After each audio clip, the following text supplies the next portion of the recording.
നമസ്കാരം. നമ്മൾ പറയാൻ പോകുന്നത് 2026 വർഷഫലമാണ്. രേവതി നക്ഷത്രമാണ്. 25 നക്ഷത്രങ്ങൾ അവസാന നക്ഷത്രമായിട്ടുള്ള രേവതി നക്ഷത്രക്കാർക്ക് മിഴാവ് പോലെ കാണപ്പെടുന്ന 32 നക്ഷത്രങ്ങളുടെ ഒരു കൂട്ടമായിട്ടാണ് രേവതി നക്ഷത്രത്തിനെ പറയപ്പെടുന്നത്. ഇതിൻ്റെ പൂഷാവാണ് ദേവതയായിട്ട് പറയപ്പെടുന്നത്. നക്ഷത്രക്കാർക്ക് പൊതുവേ സുന്ദരമാരും സുന്ദരികളുമായിട്ടാണ് അവർ പറയപ്പെടുന്നത്. നക്ഷത്രക്കാർക്ക് വളരെ നല്ല കാലമായിട്ട് നമുക്ക് പറയാം.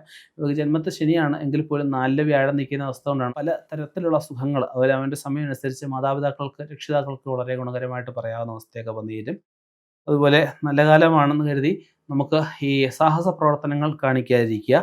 ചെറിയ ബിസിനസ്സുകൾ ചെയ്ത് നേട്ടം ഉണ്ടാകാനുള്ള സാധ്യത കാണുന്നുണ്ട്. സാമ്പത്തികപരമായിട്ട് അവസാനം അതായത് വർഷാവസാനം നല്ല സമയം ആയിരിക്കും എന്ന് പറയപ്പെടുന്നുണ്ട്. മകമാണ് വേദ നക്ഷത്രമായിട്ട് പറയപ്പെടുന്നത്. ചിത്തിര, അര, ചോതി, വിശാഖം, മുക്കാല് ഈ നക്ഷത്രങ്ങൾ വരുന്ന ദിവസങ്ങൾ ഒരു നല്ല കാര്യത്തിന് എടുക്കാൻ പാടില്ലെന്ന് പറയപ്പെടുന്നുണ്ട്. വൃശ്ചികം, ചിങ്ങം, മകരം, ഇടവം എന്നീ മാസങ്ങൾ വളരെ ഗുണകരമായിട്ട് പറയപ്പെടുന്നുണ്ട്. മഹാദേവനെ പ്രാർത്ഥിക്കുന്നത്, അതുപോലെ കർത്താവിന് വ്രതം എടുക്കുന്നത്, പിതൃക്കളെ പ്രീതിപ്പെടുത്തുന്നത്, സർപ്പദൈവങ്ങളെ പ്രീതിപ്പെടുത്തുന്നത് ഏറ്റവും ഗുണകരമായിട്ട് പറയപ്പെടുന്നുണ്ട്. ഇവർക്ക് പൊതുവെ സാമ്പത്തികപരമായിട്ട് അത്ര ഒരു തൃപ്തികരമായിട്ട് പറയപ്പെടുന്നില്ല. ആദ്യത്തിൽ പ്രൊമോഷൻ ലഭിക്കാനുള്ള അവസ്ഥ കാണുന്നുണ്ട്. കലാകാരന്മാർക്കും കലാകാരികൾക്കും ഒക്കെ നല്ല സമയമായിട്ട് പറയപ്പെടുന്നുണ്ട്. അതുപോലെ കൂടുതൽ ദൈവീക കാര്യങ്ങൾക്കായിട്ട് സമയം കണ്ടെത്തുന്ന ഒരവസ്ഥ പറയപ്പെടുന്നുണ്ട്. സർക്കാർ ഇടപെടൽ എല്ലാ കാര്യങ്ങളിലും ഉണ്ടായെന്ന് വരാം. പുതിയ ബിസിനസ്സിൽ പ്രവേശിക്കാൻ അവസരം ഉണ്ടാകുന്നതായിരിക്കും. കുടുംബ ക്ഷേത്രത്തിലേക്കായിട്ട് സമയം ധനമൊക്കെ ചെലവഴിക്കേണ്ട അവസ്ഥ പറയപ്പെടുന്നുണ്ട്. ഭാര്യയുമായിട്ട് കുറച്ചു കാലം പിണങ്ങി നിൽക്കുന്ന അവസ്ഥ വന്നു ചേർന്നതെന്ന് വരാം. സുഹൃത്തുക്കൾ മുഖേന വഞ്ചിതരാവാതിരിക്കാൻ ശ്രദ്ധിക്കുക. കടബാധ്യതകൾ പെടാതിരിക്കാൻ ശ്രദ്ധിക്കണമെന്ന് പറയപ്പെടുന്നുണ്ട്.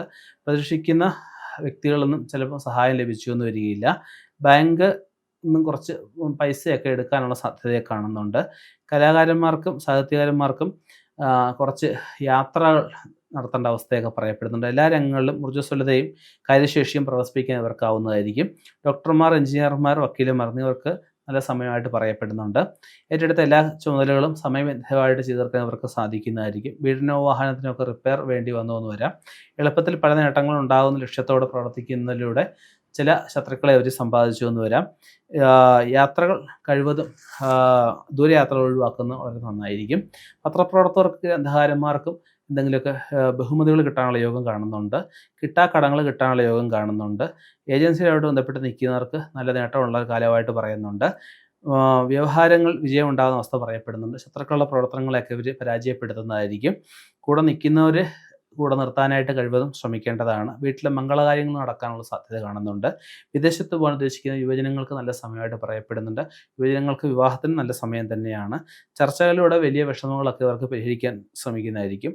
അന്തരിച്ച വ്യക്തികളുടെ എന്തെങ്കിലും വസ്തുക്കളൊക്കെ ഇവർക്ക് ലഭിച്ചു എന്ന് വരാം. ജനമധ്യത്തിൽ സ്വാധീനം വർദ്ധിക്കാനുള്ള സാധ്യത കാണുന്നുണ്ട്. സ്പെയർ പാർട്സ് ബിസിനസ്സോട് ബന്ധപ്പെട്ട് നിൽക്കുന്നവർക്ക് നല്ല സമയമായിട്ട് പറയാം. കൺസ്ട്രക്ഷൻ മേഖല നിൽക്കുന്നവർക്ക് നല്ല സമയമായിട്ട് പറയപ്പെടുന്നുണ്ട്. വിദ്യാഭ്യാസ പുരോഗതി ഉണ്ടാകുന്ന അവസ്ഥയൊക്കെ ഇവർക്കുണ്ടാവും. പിതാവിന് ശ്രേയസ്കരമായിട്ടുള്ള അവസ്ഥ തന്നെയാണ്. വിദേശത്തു നിന്നുള്ള എന്തെങ്കിലും വസ്തുക്കളൊക്കെ ലഭിക്കാനുള്ള സാധ്യതയെ കാണുന്നുണ്ട്. നേരത്തെ നേടിവെച്ച പണമെടുത്ത് ചില അവസരങ്ങളിൽ കടം കൊടുക്കേണ്ട അവസ്ഥയൊക്കെ ഉണ്ടായി എന്ന് വരാം. ബിസിനസ്സിൽ അഭിവൃദ്ധി ഉണ്ടാവുമെങ്കിൽ പോലും അലച്ചിൽ കുറച്ച് കൂടുതലായിരിക്കും. അതുപോലെ ഇപ്പോൾ കഴിച്ചുകൊണ്ടിരുന്ന ഔഷധം ഒന്ന് മാറ്റി ചികിത്സിക്കുന്നതിലൂടെ വലിയ രോഗങ്ങളിൽ നിന്ന് മുക്തി നേടാൻ ഇവർക്ക് സാധിക്കുന്നതായിരിക്കും. അതുപോലെ നഷ്ടപ്പെട്ടെന്ന് കരുതിയ പല വസ്തുക്കളും തിരിച്ചു കിട്ടാനുള്ള സാധ്യത കാണുന്നുണ്ട്. ഭക്ഷ്യവിഷബാധ, അഗ്നി, കള്ളന്മാർ ഇവരുമായിട്ട് ബന്ധപ്പെട്ട് ആശുപത്രിവാസം ചിലപ്പോൾ വേണ്ടിയാവുന്നെന്ന് വരാം. അതിലൊക്കെ ഒന്ന് കൂടുതൽ ശ്രദ്ധ കൊടുക്കുക, അത്രയേ ഉള്ളൂ. ദൂരയാത്രകൾ ചെയ്യുന്ന അവസരത്തിൽ ഒരു ഡ്രൈവറെ വല്ലതും വെച്ച് പോകുന്നതായിരിക്കും കുറച്ചുകൂടെ നല്ലത്. ഉന്നത വിദ്യാഭ്യാസ രംഗത്ത് നിൽക്കുന്നവർക്ക് നല്ല സമയമായിട്ട് പറയപ്പെടുന്നുണ്ട്. സമ്മാനങ്ങളോ പ്രശംസകളോ ഒക്കെ ലഭിക്കാനുള്ള സാധ്യത കാണിക്കുന്നുണ്ട്. അതുപോലെ സാമൂഹ്യ രംഗത്ത് നിൽക്കുന്നവർക്കായാലും അവരുടെ ആ ഒരു വ്യക്തിപ്രഭാവം ഇവർക്ക് പ്രതിഫലിക്കാൻ കഴിയുന്നതായിരിക്കും. ദൈവപ്രീതികാര കാര്യങ്ങൾക്കായിട്ട് സമയം ചെലവഴിക്കേണ്ട അവസ്ഥ പറയപ്പെടുന്നുണ്ട്. സർക്കാർ സർവീസ് നിൽക്കുന്നവർക്ക് കുറച്ച് ടെസ്റ്റ് എഴുതി വേറെ കുറച്ചുകൂടെ മെച്ചപ്പെട്ട ജോലി അല്ലെങ്കിൽ കുറച്ചുകൂടെ സ്ഥാനക്കയറ്റം കിട്ടാനൊക്കെയുള്ള സാധ്യത കാണിക്കുന്നുണ്ട്. രാഷ്ട്രീയ പ്രവർത്തനവുമായി ബന്ധപ്പെട്ട് നിൽക്കുന്നവർക്കും പൊതുജന സേവകർക്കും നല്ല സമയമായിട്ട് പറയപ്പെടുന്നുണ്ട്. സാമ്പത്തിക കാര്യങ്ങളിൽ ഒരു അച്ചടക്കം വേണം എന്നൊരവസ്ഥ പറയപ്പെടുന്നുണ്ട്. അതുപോലെ എഴുത്തുകാർക്ക് കിട്ടാനുള്ള റോയൽറ്റിയൊക്കെ കിട്ടാനുള്ള സാധ്യതയെ കാണുന്നുണ്ട്. ഹർജികളും നിവേദനങ്ങളൊക്കെ പരിഹരിക്കാൻ ഇവർക്കാവുന്നതായിരിക്കും.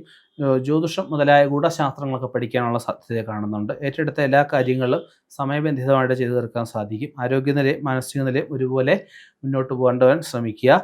പൊതുവെ ഇവർക്ക് ഈ ഒരു വർഷം വളരെ ശ്രേയസ്കരമായിട്ട് നമുക്ക് പറയാവുന്നതാണ്.